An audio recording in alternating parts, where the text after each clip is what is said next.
তো আমাদের ধারণা আমরা সিরিজ লাইনে চেক করব, ডাইরেক্ট লাইনেও করা যাবে, তো আপনারা সিরিজ লাইনে চেক দিবেন। আমি সিরিজ লাইনে এটা সংযোগ দিলাম। ওকে, দেওয়ার পর আমরা এখানে দেখেন নিউট্রালের পরে যে টেবিংটা আছে সেটা যদি ধরি, এখানে আউটপুট কত ভোল্টেজ দেখাচ্ছে, এখানে দেখাচ্ছে 28 ভোল্ট। ঠিক আছে, 28 ভোল্ট। তো আমাদের যেহেতু এটা 12-0-12, অর্থাৎ এখানে দুই টেবিং আমরা পাবো 24 ভোল্ট। তাহলে আমাদের 24 ভোল্ট কোন টেবিংয়ে থাকে সেই টেবিংটা আমরা সিলেক্ট করব আগে। তারপরে তৃতীয় নাম্বার টেবিংয়ে দেখি। তৃতীয় নাম্বার টেবিংয়ে হচ্ছে আপনাদের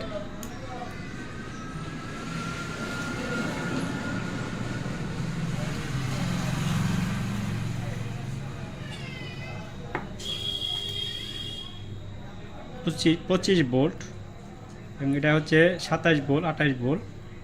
চতুর্থ নাম্বার টেবিংয়ে হচ্ছে আমাদের 23 ভোল্ট।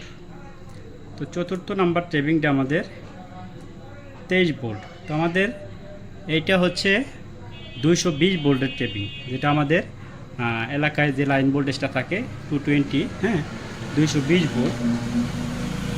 আমি এখানে এই 220 ভোল্টের টেবিংয়ে এটা সোল্ডারিং করে দিব। এই সোল্ডারিং করে দিলাম। এবার আমরা ভোল্টেজটা দেখাচ্ছি। এখানে দেখেন আমাদের 23 ভোল্ট দেখাচ্ছে। ঠিক আছে, 23 ভোল্ট, 24 ভোল্ট, 23.50 এরকম দেখাবে এই দুইটায়। এবং আমরা যদি এখান থেকে এই যে মাঝখানের টেবিংটা ধরি, তাহলে আমরা পাবো 12 ভোল্ট বা 11.5 ভোল্ট, 11.61, হ্যাঁ, মানে 11.5 ভোল্টের একটু উপরে আছে। তো আমরা যদি এটা খুলে এ পাশে দেই, তাহলে আমরা পাবো 11.6। দুই পাশে কিন্তু আমাদের সমান ভোল্টেজ আমরা পাবো। তারপরে এখানে যে চিকন দুইটা টেবিং রয়েছে, এখানে দেখেন চিকন দুইটা টেবিংয়ে কিন্তু আমরা 12 ভোল্ট পাবো। আমরা পাইছি 12 ভোল্ট। এখন কিভাবে বুঝবেন এখানে কোন তারে কত ভোল্ট এবং কোনটা কত ভোল্টের টেবিং, এটা মাপ করার জন্য আমাদের, তবে এটা কিন্তু আমি রিক্সের কাজ করতেছি, আপনারা কিন্তু রিক্স নেবেন না, খুবই সাবধানে। এখানে কিন্তু আমাদের কারেন্ট আছে। ঠিক আছে, এখানে কিন্তু আমাদের কারেন্ট আছে, আমাদের এটা সাবধানে হাত দিতে হবে। সবগুলোতেই কারেন্ট আছে।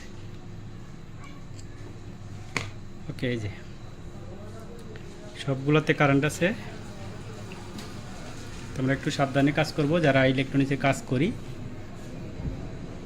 তো আমি লাইনটা খুললাম না, সরাসরি আপনাদের দেখাচ্ছি।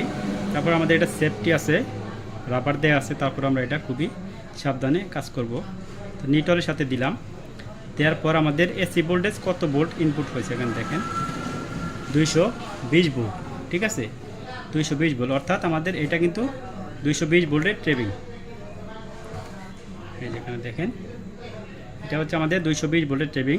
নিউট্রাল ফেজ, নিউট্রালের পরে দুইটা ফেজ বাদ দিয়ে তারপরে তৃতীয় নাম্বার, এটা হচ্ছে আমাদের 220 ভোল্টের ট্রেবিং। এবং যদি তার আগেরটা ধরি, তাহলে এটা দেখেন এটা হচ্ছে 200 ভোল্টের ট্রেবিং। এটা হচ্ছে 200 ভোল্টের ট্রেবিং, এবং এটা হচ্ছে 180 ভোল্টের ট্রেবিং। এখন আমাদের 220 ভোল্টের পরে যে ট্রেবিংটা রাইট সাইডে, এটা যদি ধরি, এখানে পাচ্ছি